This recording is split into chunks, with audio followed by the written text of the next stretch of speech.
It is Passover, the festival of the spring. You saw our karpas is all filled with sheleg, snow. We're here with Hazzan for two series on Passover. The first one will be a bissel of our memories from 1885 and 1960. And then a little bit of melodies, I said. Memories and melodies, the first one.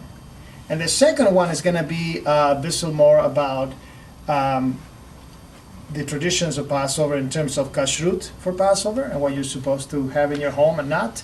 And also the Seder plate and how you run a Seder. In a few words, this shortest ever Seder. I've seen in my living room. Let's go back to the land of Ohio.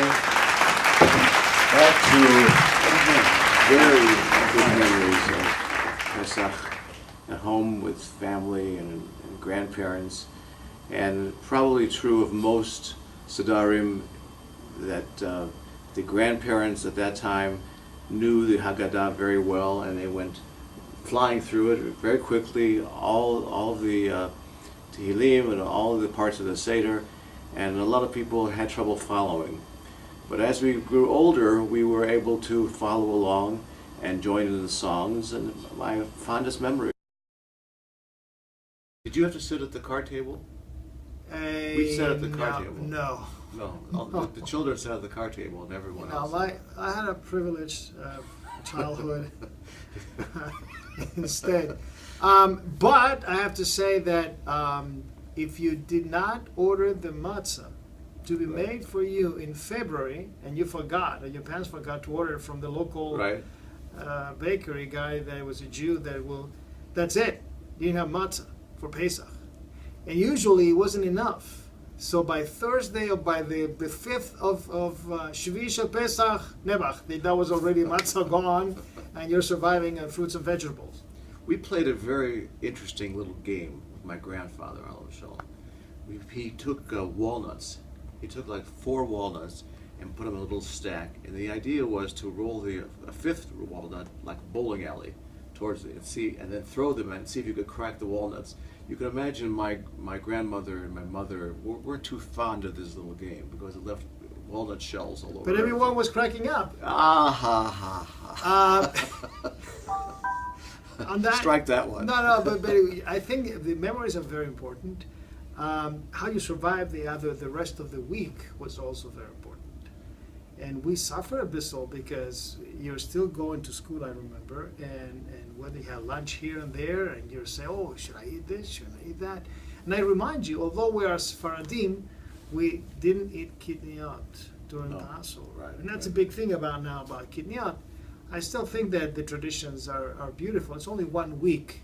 I don't think it's a big, tremendous sacrifice to keep the tradition alive. We used to close up the kitchen right before and not bring any chametz in it. So you ate a whole week? No, we ate downstairs in the basement.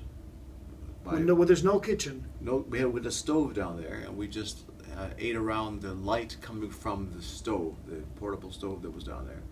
It's funny what you remember, but those are the little things.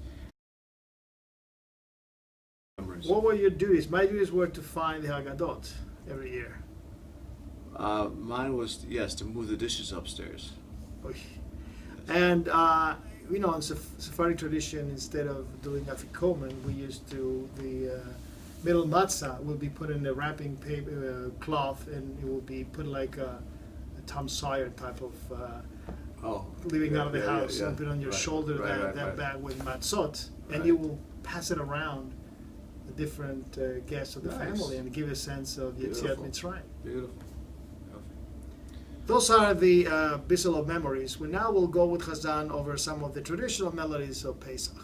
We'll do a few melodies both this week and next, but I want to start out with the nusach, the mode or motif for chanting brachot at your Seder table. It's the same melody each time. It's Baruch Atah Hashem Elokeinu Melech HaOlam Borei Pri HaGafen. So it's whether it's Gafen or Ha'adama, whatever, we use that melody for all the Shalosh Regalim. So we can practice that one. All right, there you have a homework. Next week we will give a more detailed explanation of the kehara and its pieces and why things are organized in the way they are, and how we can go around the table and make sure that we have at least a seder that is doable, that is not 5 hours long, but is 4.5, and that you can enjoy. And we're looking forward to our second Seder right here. We're already 100 people plus already signed up. If you're interested, do it inmediatamente. That means immediately. I got that. You got it. Good. We wish Shabbat Shalom, everyone. Shabbat and Shalom. not forget that we are collecting food for the food cover, right? Non-perishable, non-kosher, non-Passover food, just to help people, to feed the hunger. After all, when we talk about that third matzah, that is called lechem oni, the bread of the affliction. Not for that reason you're thinking, but because the afflicted people, what are you laughing? That don't have anything to eat. Shalom. Shabbat Shalom.